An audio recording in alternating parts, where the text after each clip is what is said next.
اس کے زیر اثر تمل ناڈو کے شمالی اندرونی اضلاع میں اگلے 24 گھنٹے کے دوران کہیں ہلکی اور کہیں تیز بارش ہو سکتی ہے۔ وزیر داخلہ امت شاہ نے کہا ہے کہ مرکز پڈوچیری اور تمل ناڈو میں طوفان کے مد نظر حالات پر گہری نظر رکھے ہوئے ہے۔ جناب شاہ نے تمل ناڈو کے وزیر اعلیٰ ای پلانی سوامی اور پڈوچیری کے وزیر اعلیٰ وی نارائن سامی سے بات کی اور انہیں مرکز کی طرف سے ہر ممکن مدد کا یقین دلایا۔ اور آخر میں اہم خبروں کی سرخیاں ایک بار پھر۔ آج ملک بھر میں یوم آئین منایا جا رہا ہے۔ وزیر اعظم نریندر مودی نے صدر نشینوں کی کولن کانفرنس کے اختتامی اجلاس سے خطاب کیا۔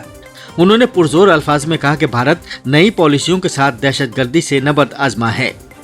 وزیر اعظم آج شام کو توانائی کے قابل تجدید ذرائع کے عالمی سرمایہ کاروں اور نمائش کا افتتاح کریں گے۔ اور کووڈ-19 سے صحتیاب ہونے والے افراد کی شرح بہتر ہو کر 93.66% ہو گئی ہے۔ اس کے ساتھ ہی خبروں کا یہ بلیٹن ختم ہوا۔ اس خبرنامے کے ساتھ ہی اردو نیوز میگزین کا آج کا شمارہ اب اختتام پذیر ہوتا ہے۔